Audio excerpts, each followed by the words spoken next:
All right, here. Hello, interwebs, and welcome to another episode of Paul Owens and Dr. Witz's Colloquium on Games of Strategy by Dixit, Skeeth, and Riley. This is episode 9. I'm Austin Smokowitz, one half of Dr. Wictz. I'm Aaron Hanswitz, the other half of Dr. Wictz. And I'm Paul Owen of Dice Tower News. And today we have moved on to glorious part 3 of the book Games of Strategy, where the focus now shifts. And we are beginning with chapter 9, Uncertainty and Information. Unless you're using the first edition, that's chapter 12. So this is very advanced stuff.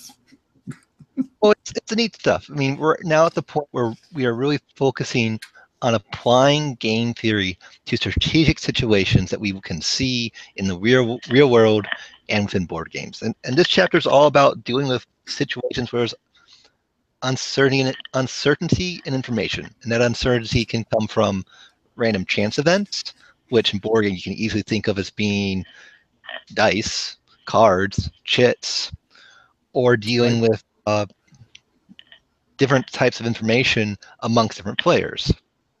Most commonly in board games, you're going to think of asymmetric information, but you're also going to think of, I don't know what Paul is thinking, what he's about to do. And that's not even like him having different information. That's just him saying, when I'm playing chess, this is what I'm trying to do. Here's what I'm thinking I'm trying to do. You don't fully realize that until I start making my moves. And you may never fully realize it, what I'm trying to do. That can change before I review enough information for you to figure it out. Yes. My favorite part always of playing games is when somebody looks over at my position and goes, you should do this. And then I do something completely different. And they're like, what? Why are you doing that? And I'm like, if you were in my shoes, you'd understand, but you can't. So. Or Austin, are you just trying to implement one of the many strategies that came up in this chapter? Right. Because what's so great about this is that we go back to our concepts of signaling and screening. And I remember when we talked about this in the first part of the book, we had some issues getting around the concept of signaling and screening.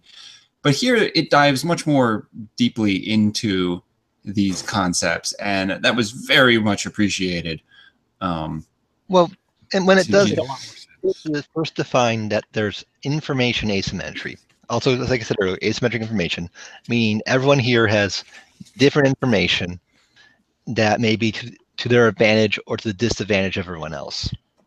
Right. And when you talk about signaling and screening, it's really important to realize whether you are the better informed player or if you're Keith Ferguson. I mean, sorry.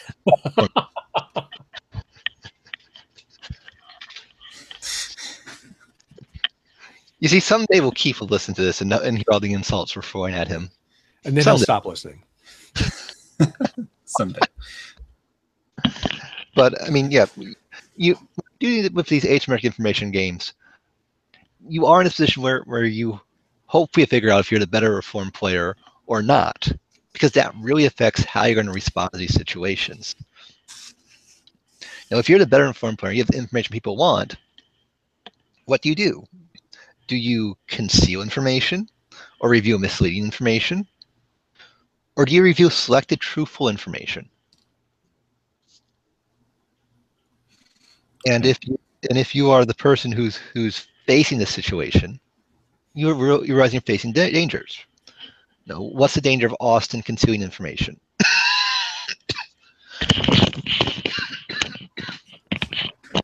So if Austin's concealing information, I will never tell. Then I need to somehow elicit what I need to know from him. And that's where the screening techniques come in. Right. Because the danger is that I'm going to be making less informed decisions, and he, being in a better information position, can manipulate the situation, take advantage of my ignorance, so to speak.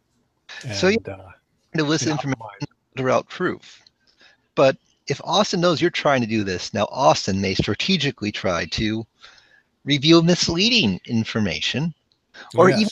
even reviewing truthful information, knowing that which truthful information he reviews to you could manipulate your decision. So if Right. that's the case, then your attempts to use this information could be getting more trouble. So you have another response other than trying to elicit information from Austin. And that is just to remain ignorant, to practically remain ignorant so Austin can't manipulate you with what he does. Right. La la la. I think Or this is the guy where he puts his card out before you do anything, says, I'm playing this card. Oh yeah. mm-hmm. And that's a purposeful counter to this information issue.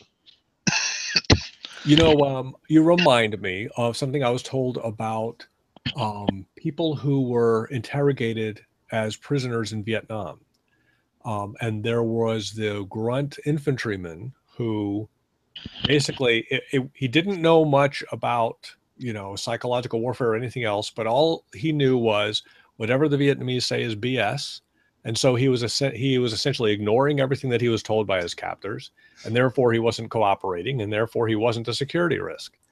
Whereas the thoughtful, intelligent, perhaps trying to play a game of wits with his captor, kind of a prisoner, might actually either get tricked or demoralized into revealing information or compromising himself. So ignoring information from your captors worked to the advantage of the grunt. Meanwhile, I think a good example of seeing this kind of strategy put into a board game form is if you've ever played One Night Ultimate Werewolf. Okay. Where you have only, you have a very short time span to figure it out, but every player had a specific role, and either they're on the werewolf team or on the villager team, and most of the time you're doing something during the night, and you have a piece of information that only you know about. Right. And these same questions come up in that game where you go, well, I'm on the good guy's side, and I have this piece of information. Do I reveal it to the group? Do I lie about what I've seen? Do I wait and say nothing and see if I can catch somebody else up in a lie and then try to put them in the place? But then if I wait too long, then I might not be the credible one. Right. Do I reveal information and gain credibility, or do I reveal information at the risk of compromising myself and jeopardizing my position? Especially when you have a troublemaker around who has the ability to swap characters' roles, where you say, I am this, and they go, well, you're not anymore, because I've just swapped you with that person. And that person goes, well, now you're a werewolf. Well, and signal. So you can have good or bad signals. A good signal is if you reveal the information favorable to you. And bad signals are when you review information, people are likely to do negative things towards you. Aaron, repeat the good signal section again. You got muddled in water there for a moment. A good signal is when you reveal information that make people do things towards your advantage. They want to. And a bad signal is a signal where people want to do things against your interests.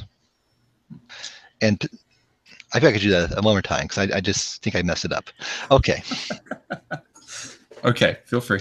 So when you review that information, you're giving a signal. And when you give a signal that is what we'll call a good signal, it's going to encourage the other players to take moves or actions that coincide with what you want them to do. Okay. And if it's a bad signal, they'll take moves or actions that you would prefer did not happen, would be against your interests. Okay. So am I right in thinking you're never motivated to give a bad signal? You're better off not signaling at all, based on the definition you just gave? Yeah, your goal is not to give that signal, yeah. But you may not be in a position to decide that. I suppose you could do bad signaling in the short term in the interest of improving credibility in the long term, perhaps. Well, You that could gets say, into the I'm issue of vulnerable in trust. this way. Yes, right. Building trust. You could say, I'm vulnerable in this way, and other players could take advantage of that. But then in the future, you make a statement, and they have no reason to believe. They don't know whether to believe that what you say is true or not. But because you revealed something truthful in the past, you may have some credibility now. Depends on the situation. The key here is, the signal itself isn't just revealing the information, it's an action that can reveal the information. And sometimes those actions are things you can control. Sometimes those actions are something where you're forced to take that action because it would have been worse if you didn't. But then that will later get to our discussion about eliciting information. Because if you can elicit a bad signal, that means you're getting information the person didn't want to reveal, but you force them to review it. Right, which gets into this idea that not all signals are created equal, though, because we talk about this concept of cheap talk is their academic term, cheap talk. And cheap talk means that players have the ability to just talk without having to spend anything behind it. So I know, Aaron, you just talked about how, signaling is an action, right? But not all actions have the same amount of personal cost to you in order to make it. Yeah, that's right. And so when you have this concept of cheap talk, think of that. I tend to think of that as just like table talk. Yeah. Is that we're just sitting around and I'm not doing anything with my cards or with my hands, but I'm just saying, I have the ace of spades. You should just know that. Well, I haven't made a move in the game, but I've still taken a signaling action during the course of play.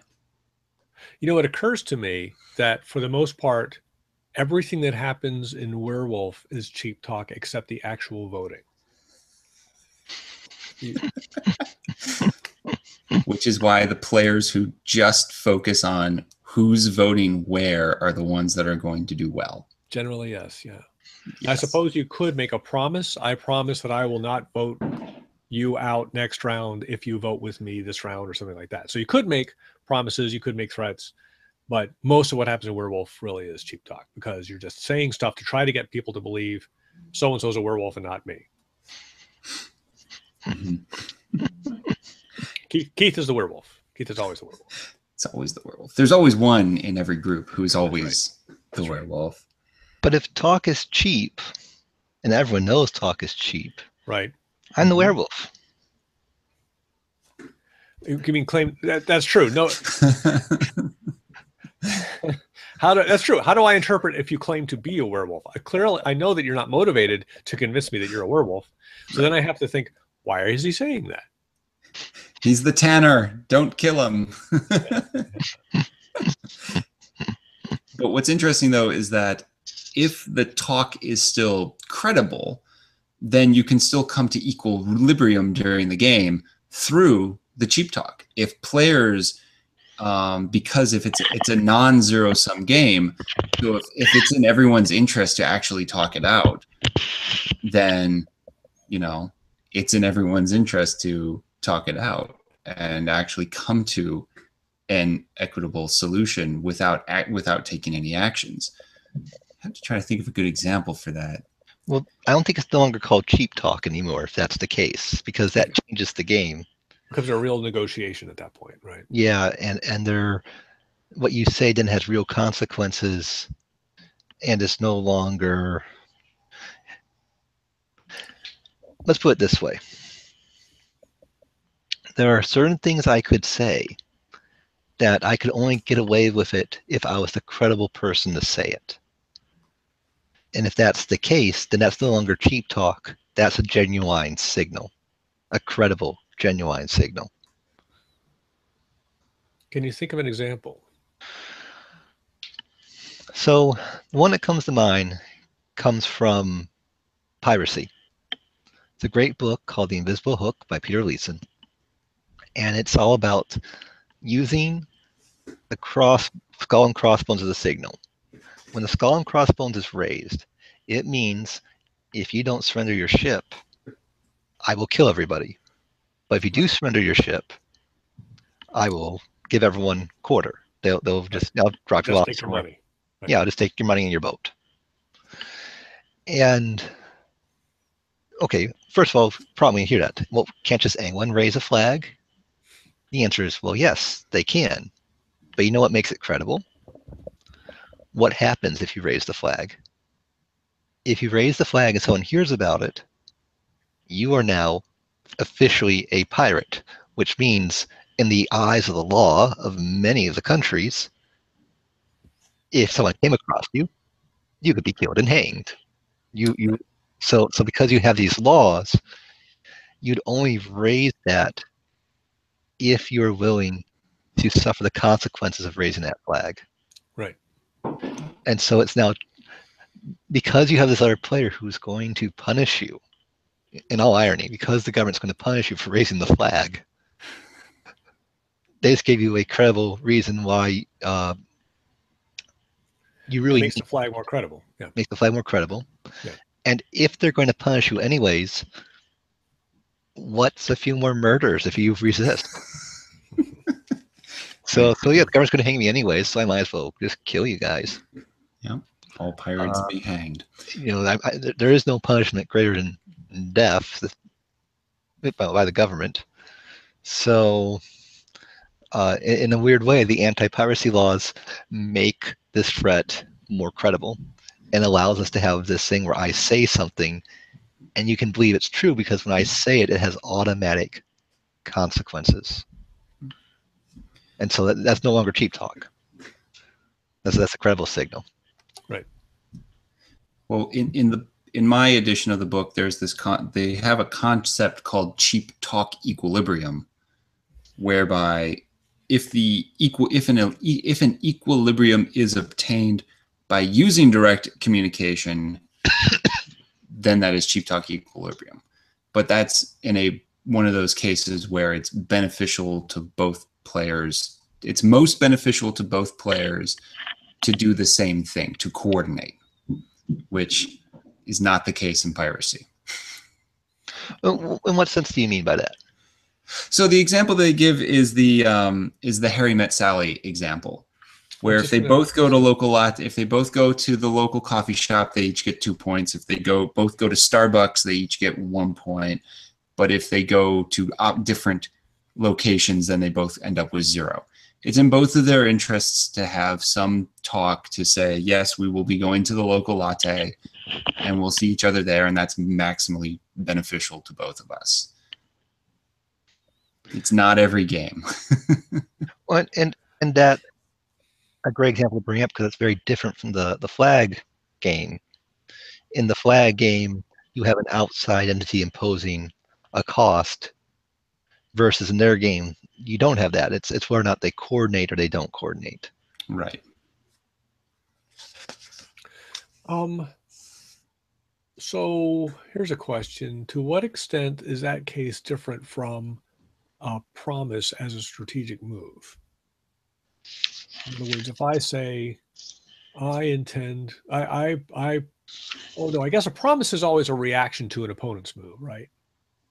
Or that is to say, carrying out a promise is a reaction. So it's more like a commitment. It's just saying, I'm going to commit to going to the latte.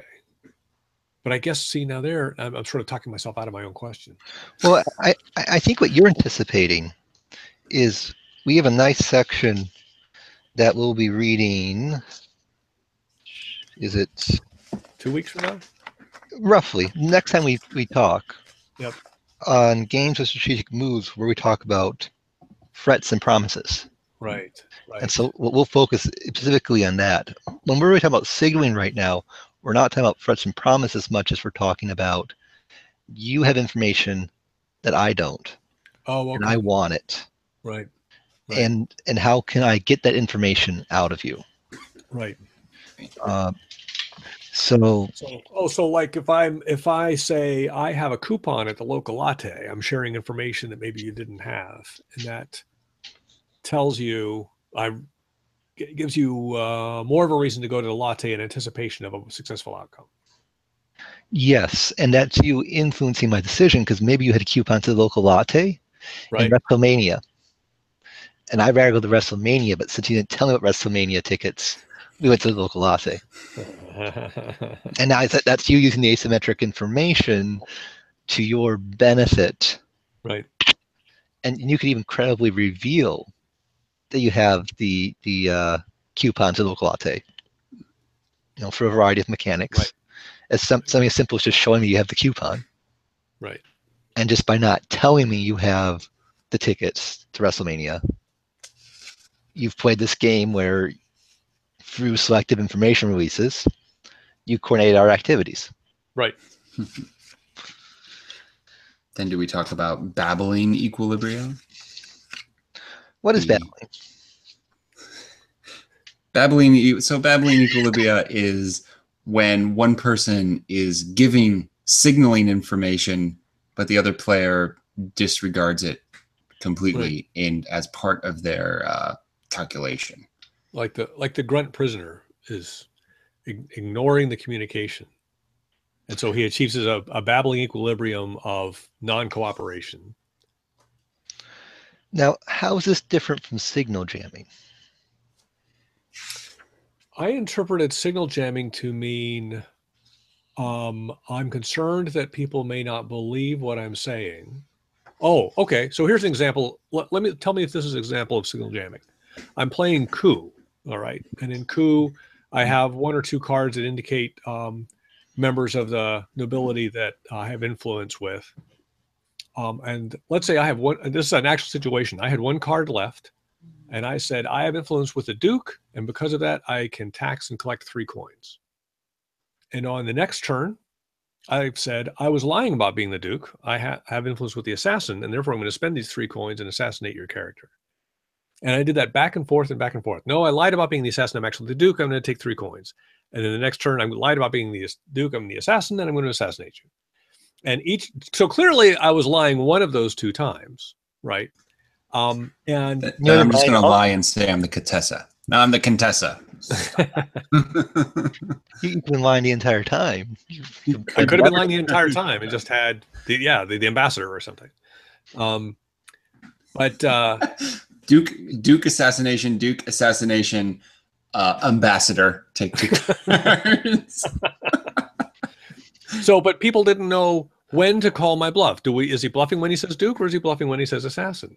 I interpret that to be a case of signal jamming, if I understand the definition of signal jamming correctly, which is a mix of truthful and misleading information when you're concerned that your opponents are not necessarily believing what you're saying. So that way you are essentially forcing them to evaluate which of the information they're giving you is true and which is false. Is that a correct interpretation of signal jamming? Well, it's you are mixing information so no one can tell when you're telling the truth and when you're telling a lie. So yeah, I think that's pretty good. So how is that different from babbling? Oh, babbling is when people ignore what I say altogether. Yeah, signal jamming is something that I can do. Babbling is something that the other people, that my opponents are doing. Well, that's how they treat what I say, really. Right. It's like I could say I'm a fish. It doesn't matter what I say. They're ignoring what I'm saying and deciding what they want to do based on other information. Whereas when I claim to be the Duke, I claim to be the assassin. Each time they're having to evaluate whether to call my bluff or not. So that's not. And then they could just treat that as babbling and just ignore your. If they say, forget it, Paul is, I'm going to ignore Paul because I can't figure out what he's doing, it becomes babbling. But if each time they're having to decide, if every single turn, it's, wait a minute, he said he was an assassin. Now he's saying he's a Duke. Should I call his bluff? Oh, maybe he's telling the truth now and he was lying last time. I see that as different from babbling, because somebody could at any given point decide to call my bluff rather than risk being assassinated. Well, In fact, yeah. and when you have this challenge, how do you get someone to credibly review a signal of information? I mean, we're seeing that there's definitely, you can be convinced that someone's unreliable, either Right. because they make signals, or you just treat them as babbling, or they just, they're just lying about everything. Really, I'm not a professor at Bethany College. I'm actually an undertaker at the funeral home in Reston. You guys think I've been in West Virginia this whole time, but I've just been in Reston. I believe it. Which means Explains that why you always have dirt on your hands. But in that case, that's not babbling, because you actually believe something I told you. Oh.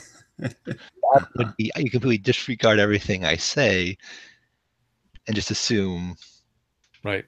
I'm going to act independent of what you say. Yeah. That's babbling. Yeah. Yeah. It's Which you see all the time in any sort of negotiation game with asymmetric information, whether you're talking about coup, the resistance, diplomacy. I hear a lot of Android Netrunner players kind of have the same issue, that if they're paying attention to what their opponent is saying as opposed to what their opponent is doing, they're going to perform far more poorly. I can believe that.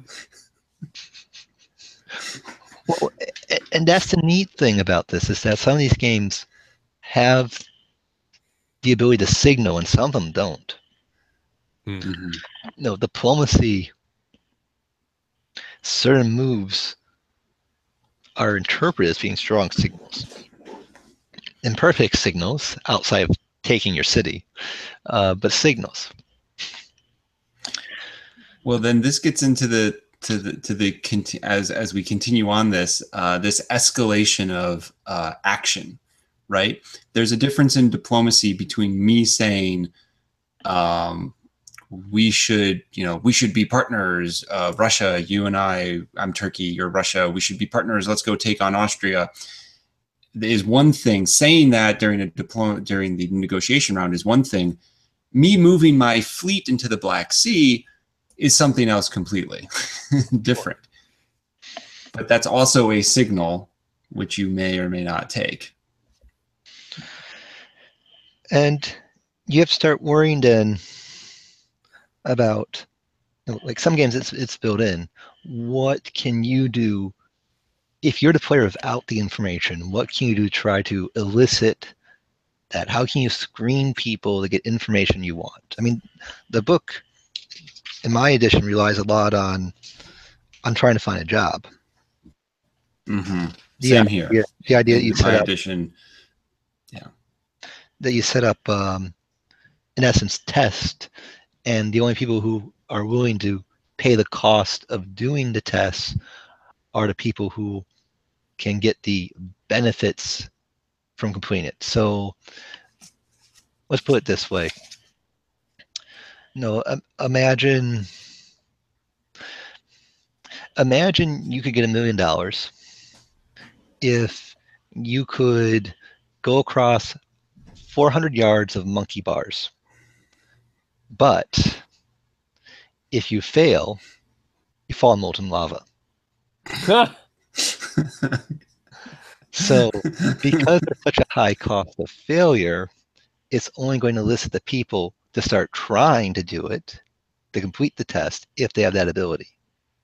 Right. Which has a neat outcome is if someone starts doing it and they don't realize it's a test, you can even just stop them and say, okay, you can do it. Don't have to do the rest. Stay over here. No, we wouldn't anybody to actually fall in lava. So then we still make you try to complete the course in Ultimate American Ninja Warrior. So, but they use the same idea for skill levels and completing different levels of education. Mm-hmm. To go to college, it's not only just a commitment of money, it's also a commitment of time. Right. And there's a real possibility you're going to fall off the monkey bars. And we'll call it lava, but I don't think my students would appreciate that, so we'll just call it lost time, opportunity, and money. yeah, that you can't pay. Right. Yes, debt. I suppose debt is the lava. Yeah. That's the lava. And so, I mean, this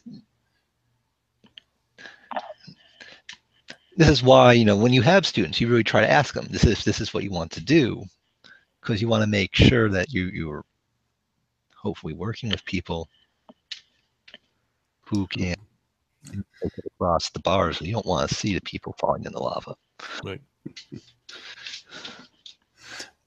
And through the examples of the book, most of the emphasis for these things was put on the individuals to make those credible signals to said employers to go through the hoops. And they also talk about how, as an employer, you can kind of structure payment. You try to structure incentives and payments in order to try to find those people to come work for you, and try to screen out the people who have may not be up to the task for it. And I was thinking that would be a very interesting twist on a worker placement game if the workers themselves had, say, different levels of competency or specialization, but you don't know that as the player right away, and you have to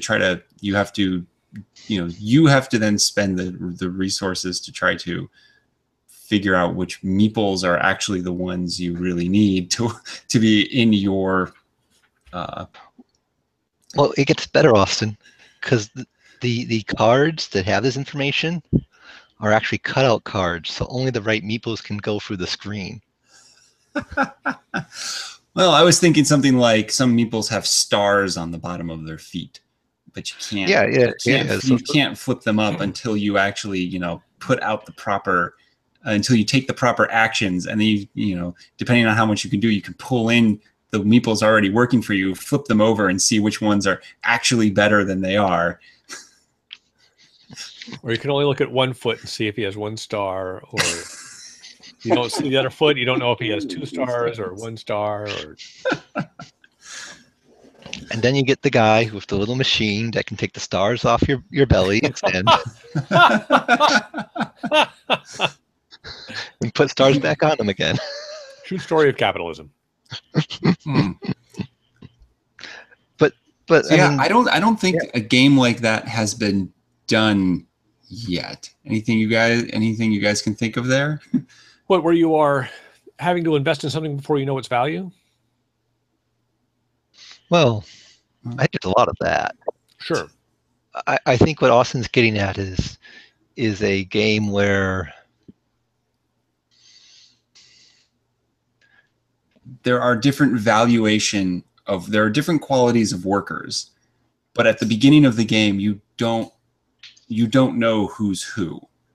Right.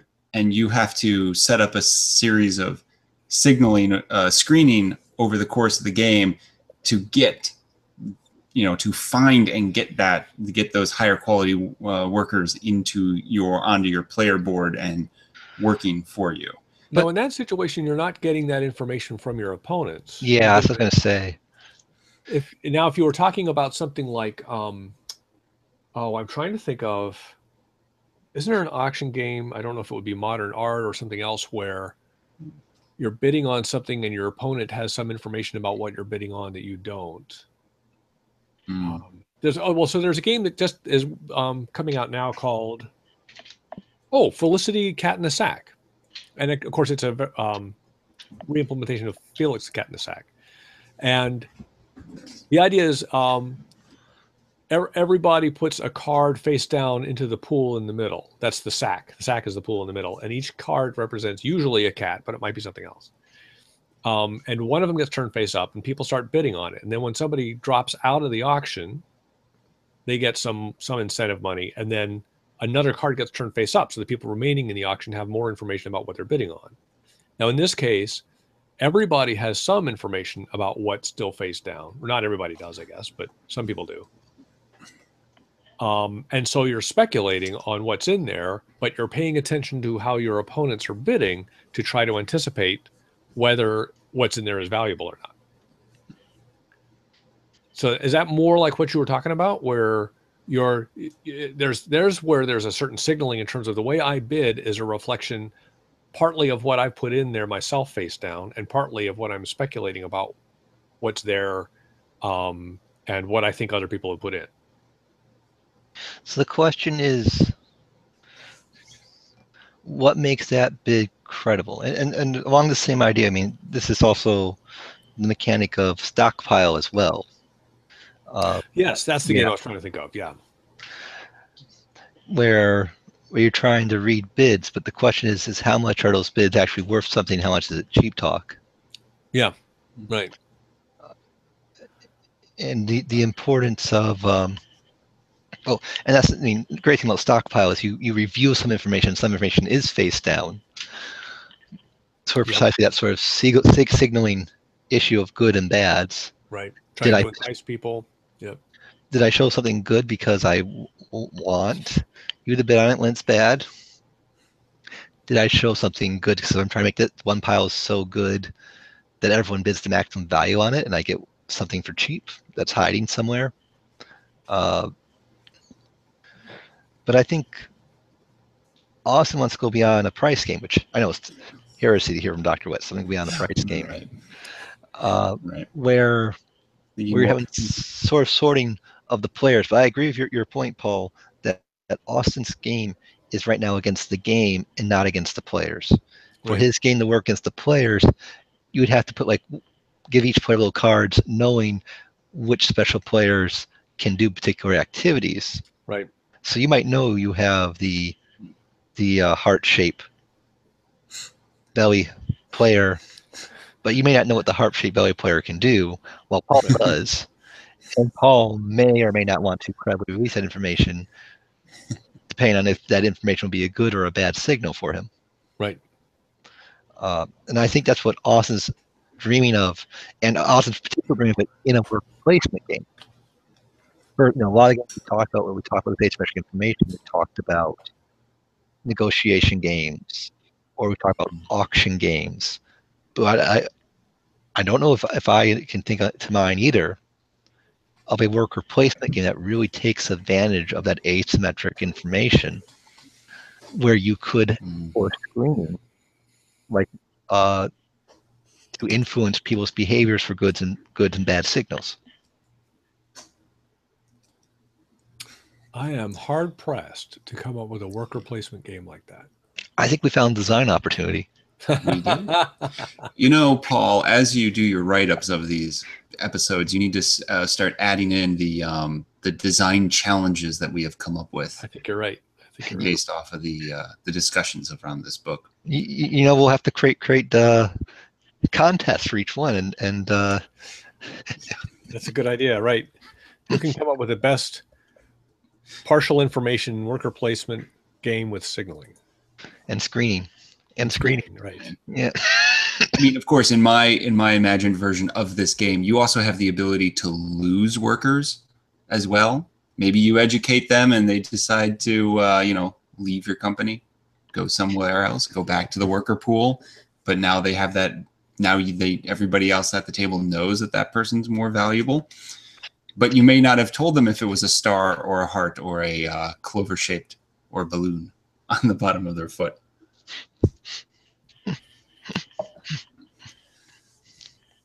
We've talked a lot about asymmetric information about players, but this chapter was also about just uncertainty in general. So we also should be talking about uncertainty with gaming, and some of that can come from asymmetric information, but some of that just comes from risk when you play games. When you set up your island in Catan, there's a risk when you roll the dice, you're not going to get any brick or any wood. And there's a big emphasis, how can you mitigate risk? Because there's a lot of strategies to mitigate risk. And the reason why I think this is really interesting in board gaming is I want to see these strategies implemented in board game, and I'm going to push these points by showing how we could use them in Catan. Okay. Okay. So first, there's this idea of what's known as pooling risk. Pooling risk is when you're in an environment where if something bad happens to me, something good is going to happen to someone else. And Catan really works well for that.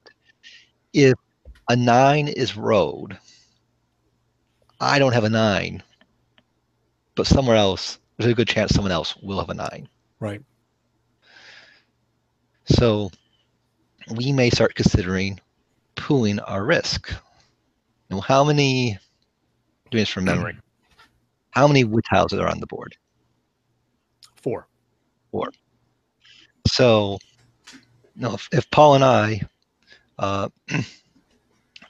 happen to build our towns so each board are 4 wood tiles, and they have 4 different numbers on it. Right. We could pool our risk by saying, look,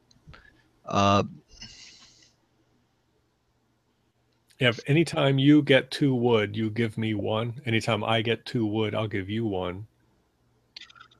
Is that kind of what you're thinking? Yeah. If we had cities versus settlements, right? Yeah, that would work. Yep. And yeah, so yeah, if we had cities, that means we now start having the ability to inform an insurance market, a pool to address this sort of risk. An insurance co-op. Yeah.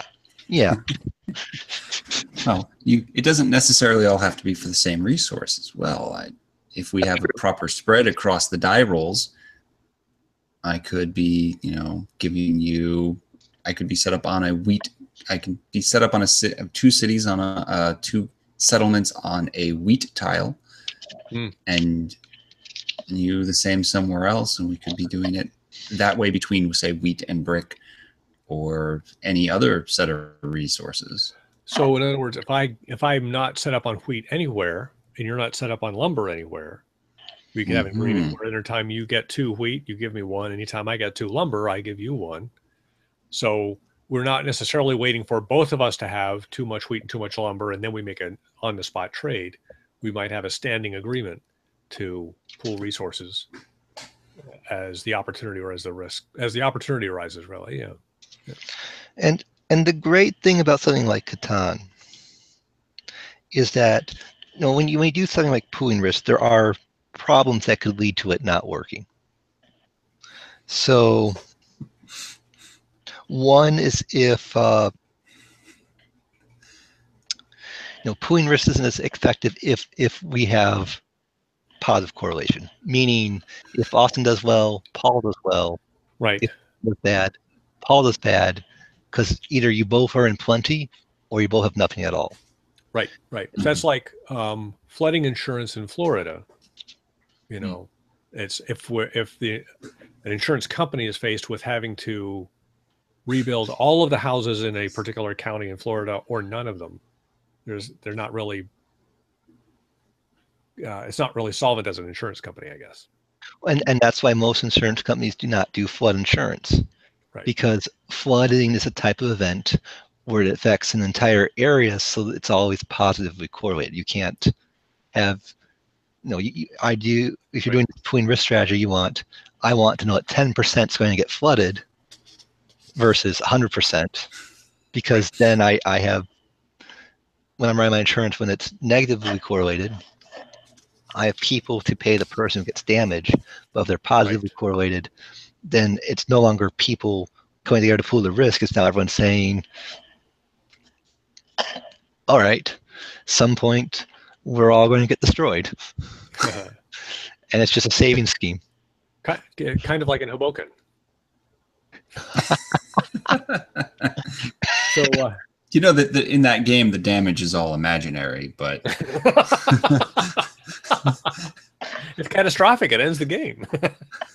Well, so yeah, because in Hoboken, you have the hurricane hits the city and it destroys everything. Right.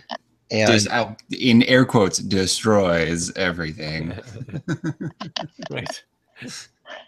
we all collect our insurance, whether anything got destroyed or not. That's right. But it wasn't So- flooding, because if it was flooding, the insurance company would not have paid. If on the other hand, oh yes, but if on the other hand, I'm an insurance company and I insure 100 homes against flooding, but my policy is I never insure more than 2 homes in the same state, then I've successfully uncorrelated or discorrelated or whatever my risk. Potentially, you have to make sure that weather patterns don't hit the same swaths of land in large areas. Right. Yeah, if there's a hurricane that goes up the entire eastern seaboard and hits 15 states, well, then that's a lot of losses. So If I insured a house in Minnesota and a house in Louisiana, and they're both on the Mississippi River, and the Mississippi River floods in Minnesota, then eventually it's going to flood in Louisiana. Yep, right. That's a correlated risk, right? Yep. Which makes any flooding along a river pretty hard to insure. This idea, getting back to Catan, is actually very interesting because, in Catan, players who trade and trade well and trade frequently will have a better, faster chance of winning the game than players who don't, right? So if you're a Catan player and you feel that your Catan games are taking too long, start implementing this strategy. See if this will work. It'll get you to victory much faster than waiting on just trades. Now, this is just one reason why that strategy will fail, like positive correlation. It's not the only reason. Well, I could just decide not to honor the contract. Well, okay, we're not even worried about that issue yet. Okay. Once you are insured for something, you no longer have the same incentives to avoid doing it. Right. Now, Then Yep. I'm not demotivated from risky behavior. that's right. Mhm. Now, that's the moral hazard problem. Yeah. Catan's great for doing this pooling strategy because what's the moral hazard of Catan? Oh, so now if I know that I'm insured, so to speak, I might start building on 2s and 12s and things. And around 6s and 8s. So I'm collecting lumber from you, but you're barely ever collecting lumber from me because I'm being reckless. I'm building on unpredictable locations. Yes, good I'm one. getting just as many points for it. Yes, yes. And I thought of an even more extreme example. Suppose we were playing Monopoly, and your Monopoly games are going too slow because nobody trades real estate. So we're going to fix that. Anytime anybody has 2 of the same color group and somebody else lands on the third one, you, as the owner of the 2, have the opportunity to buy the third one, not the person who landed on it. And that will insure you against the risk of somebody else getting your third property. So everybody has a greater opportunity of getting a Monopoly.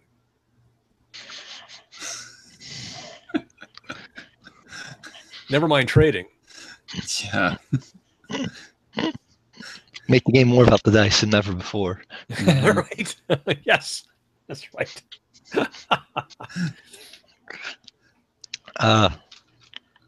The other thing that could collapse these pools is that who are the people who buy the insurance?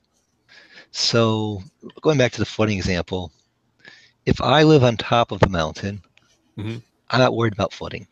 Right. If I live next to the Mississippi River, I'm very worried about flooding. Right. And because only the people along the river are buying the flood insurance, you're only getting the people where everything positively correlates. Right. So it's going to fail, or you're going to get the people, in healthcare. This is known as the healthcare death spiral. If only Right. sick people buy insurance, then there is no healthy people where there's a risk that happens to them. In which case, it's no longer insurance; it's just a bulk price for sick Right. people to buy healthcare. Right. I remember thinking about why people who are HIV positive, And that's exactly the reason. I mean, you have. I'm sorry, Paul. You got to start that part over again. You get Sure. down pretty low there. Oh, if somebody was HIV positive would have a hard time, or it would be impossible for them to get health insurance because they were in that pool of essentially they were uninsurable because it was no longer a matter of risk. It wasn't a matter of whether, it was a matter of when. And so it's not as though you could take 100 HIV positive people and say, well, 10 of them will get seriously ill and the other 90 will pay for the health care of the 10 that are sick. So, well, and this is why,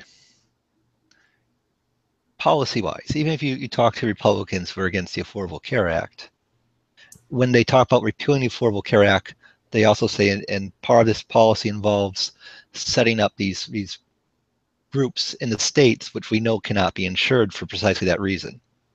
Which in some states they had them before the Affordable Care Act. After the Affordable Care Act, you didn't need them because everyone was required to have insurance. Right. But the idea is, since these people are no longer things that can be insured, you have to create something for them. Now, those things, the policy is controversial because people debate whether or not those programs would be funded well enough to actually serve them. But they're conscious of that problem, and if you're going to not force everyone to buy insurance, you still have to set up something for the HIV case, for the terminal cancer case. Right. You know it's going to happen. Hepatitis. If it's going to happen, it's just maybe when. They still need health care. Right. Still need health care. Sure. But then let's push it back towards board games. How do we have adverse selection in Catan, or does Catan escape the adverse selection problem? With our Catan insurance scheme. Right. So I go back to my reckless building strategy of all I do is build on ports and I don't worry about my productivity.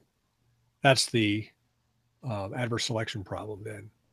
Assuming if the insurance is, if you're required to participate. So whereas on the other hand, so suppose you're building on 6s and 8s, I'm building on 2s and 12s. I want the insurance, but you don't want to participate because you're better off not participating.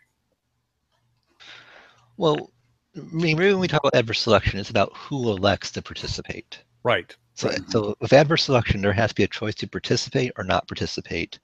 And the people who elect to participate are going to lead to the pool coming smaller and smaller until it's no longer an insurance pool at all. It's just one person or just people bulk buying something together. Right. So the players that are building on the 2s, the 12s,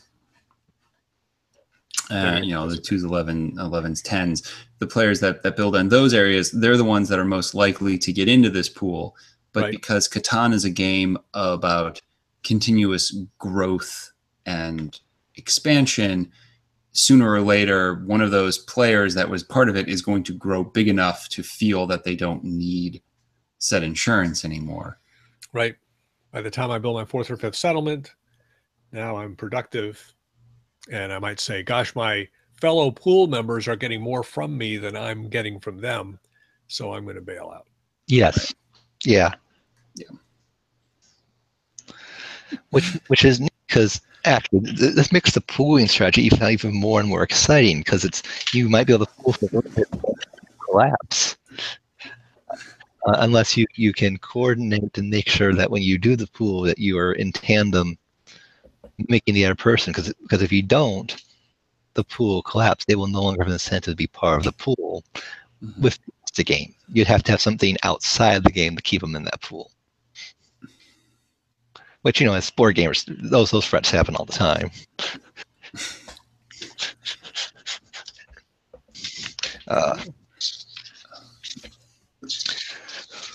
Well, there was one part, since we're talking about insurance, there was one part in the book that I wanted to read, and that wanted to a little quote I wanted to read and kind of to discuss. I'm going to ask, is it still about insurance? It is still about insurance, yeah. It's about tiering insurance. Okay. About this idea of the idea is that insurance companies, obviously not for something that you must buy, but when you do buy in, you have the ability to the insurance company will offer a menu of policies or a different selection of policies at different tiers. And the book makes the case that insurance companies offer these tiers, of course, in order for the people who are buying into, self-select whether or not they are more or less risky. If they know themselves and they know they're more risky, they're going to purchase a higher cost plan or not. And the thing that, of course, that I was thinking about that is that, well, that's really nice in theory, but when every time I hear one of those, Geico can save you 15% or more on X, Y, or Z, I'm thinking that the people that are going to that might be of a higher risk, but are certainly not going to self-select themselves into a higher risk pool. So, or do I have that completely backwards? if you want to start looking at the literature on conscientiousness, are you guys familiar with the term conscientiousness? The Ocean 5.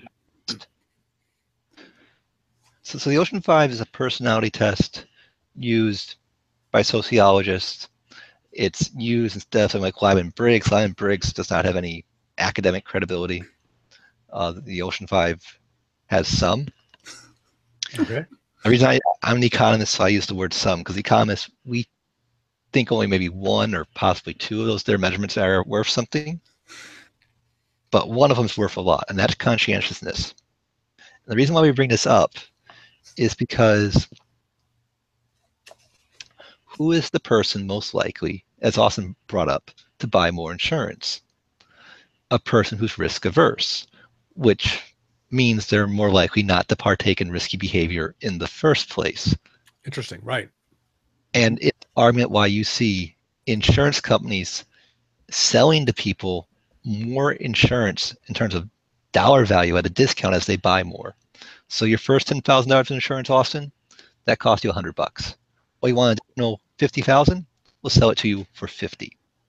You see how we dropped the price for his additional insurance there? Mm. He got his first 10,000 for 100. He got 50,000 more for 50. Right. And the theory why insurance companies are willing to do that is the person who selects to do that is a higher scoring conscientious person who's risk averse and less likely to take risky behavior in the first place. If you're crazy enough to drive on a motorcycle without a helmet, you're also crazy enough not to buy any insurance.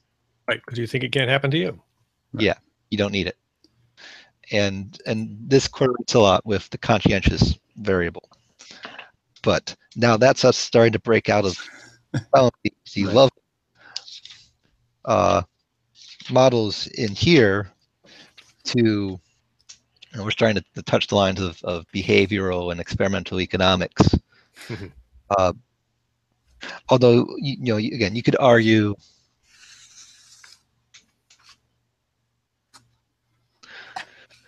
I guess we could sit down and try to check the math, see if a econ-defined risk-loving person and a risk-adverse person would fit these definitions. And if so, conscientiousness might predict who's risk-loving and who's risk-averse, as formally defined. Excuse me. Risk-loving, there's a section in this book that talks about how you predict if someone's risk-loving or risk-averse. And mathematically. And that changes how much risk they're willing to tolerate. Mm-hmm. How afraid are you of losing something versus winning something? And yeah, it's mentioned here in passing, and it's in passing because they brought up in the appendix of a previous chapter, if you had read that chapter's appendix. I want to hit one more thing involving risk. If Austin, do you have any more we want to push on that? No, not on that. I want to talk. I do have one last thing about luck and skill, but so yeah, I'm ready to move off the topic.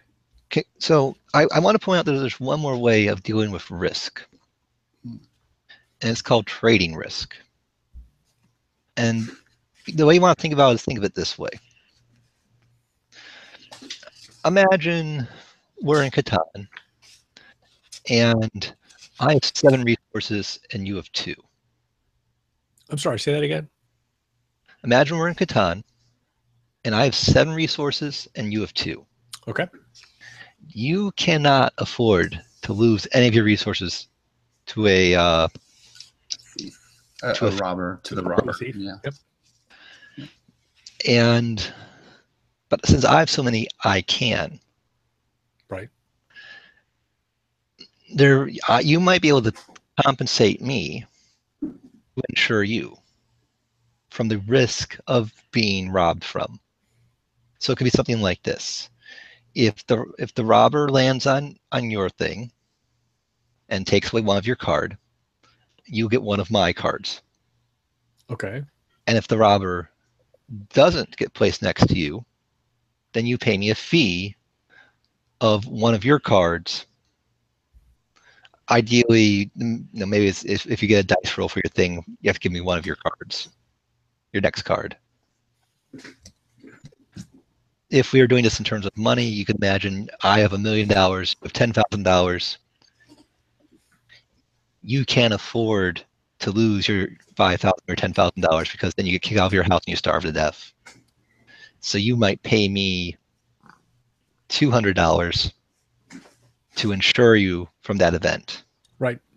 And even though the expected value for you for paying that $200 isn't equivalent to the $5,000, because you that loss of $5,000 is so damaging to you, you can't afford that risk. Right. So you're using me as the wealthier person to insure you from that situation. Right. And so that's what's called trading risk. Okay. All right. If we were playing bookies and bettors, this would be a very wealthy player insuring your bets when you can't afford the variance in their losses. Right.